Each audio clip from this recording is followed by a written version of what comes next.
Hey, I'm Brian. I've been a new dad 3 times, and every time I stayed quiet about the hardest questions.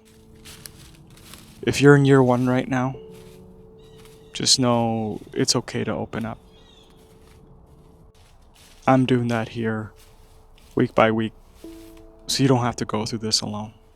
So, why are the hard days the best days? Why are the hardest moments the most meaningful moments?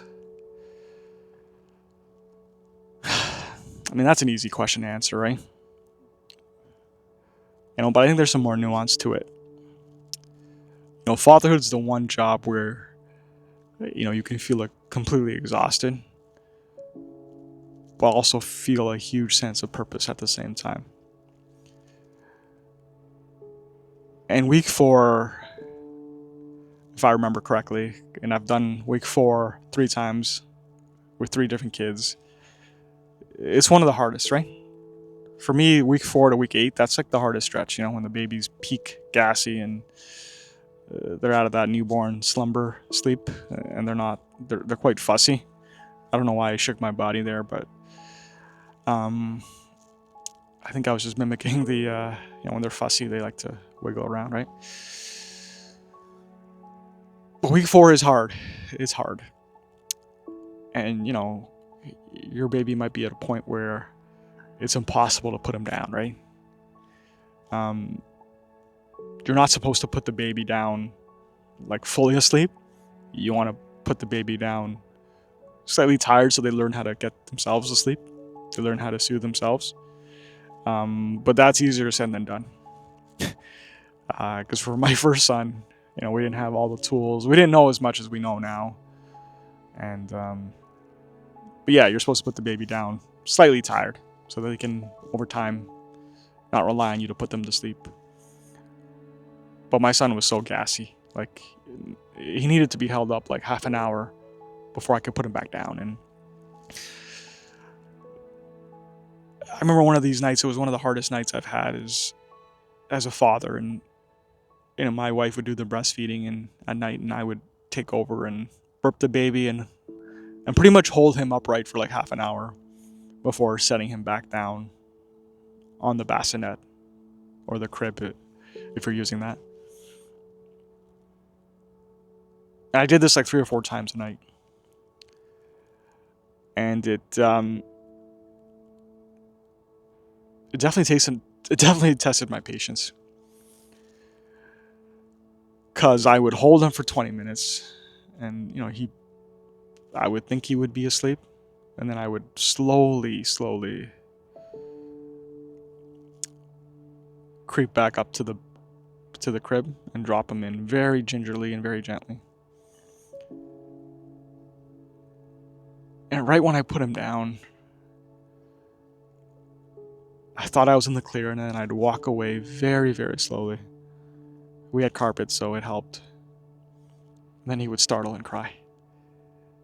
And when he cried, you needed to repeat the process. It wasn't like I could hold him for another 5 minutes. All that progress I had was gone. So now we're back to the drawing board, and I don't know about you, but I just didn't have the stomach for another 30 minutes, so I would try to take a shortcut. I would now hold him for 15 minutes upright. Again, same process. Walk back from the chair to the crib and gently put him down. Creep away. Cries. Just kicking in cries. And so then, you know what I said? I said, screw it. I'm going to hold him for 50 minutes. As long as it takes. This just has to work. And might have been less, right? But it was longer than I've ever done it. And so then I walk very, very slowly back to the crib. Put him down very, very softly. And this time, instead of creeping away, I crawl myself away. Kind of like, Mission Impossible, right? Like just think about like Spider-Man crawling on the floor, right? Just slowly creeping away. And I made my way all the way back to my side of the bed because the bassinet was on my wife's side, so I had to go all the way around the bed. Got on my mattress, slowly put the covers over, slowly turned my head, turned my back towards the baby, and he didn't cry. And in my mind, I had this like virtual fist pump that I did it, right? Like I did it, you know? I did it. And it was one of the hardest nights, and he ended up waking up in like an hour, but when you're so persistent at something and you're exhausted and you still get it done, and I mean, that's where the growth is, right? It'd be easy if the baby was sleeping like the full night right away, right? But I think, at the ripe old age of 37 now, I've learned that the hard days are the best days, the most meaningful days. I don't think I've ever grown as quickly as I've grown since having kids. Prior to kids, I think I've grown like skill-wise, knowledge-wise, but as a person, I think there was limited growth, I got more mature, work ethic, all that, yeah, I guess, but nothing changes you faster than having a child. And you got no choice, you can't run away. And so, out of all the nights of fatherhood, that I remember was the most discomforting, the hardest.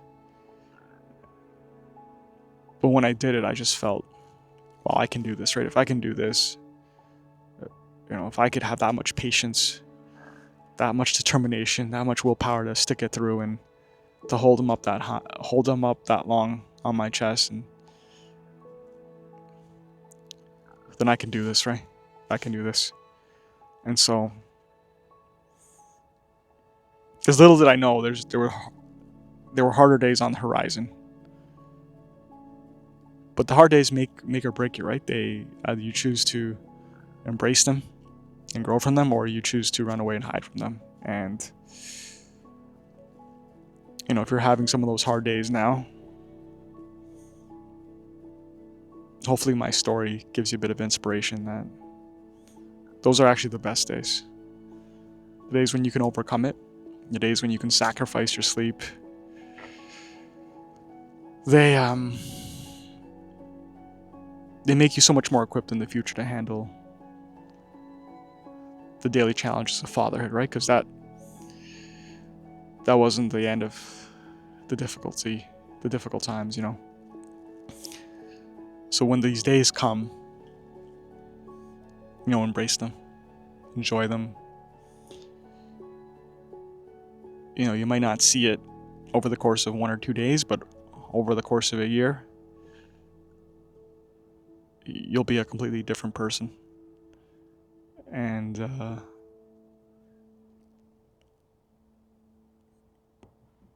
yeah, you just be a completely different person. And if I were you, I would be excited to meet that person in a year. So don't run away from the discomfort.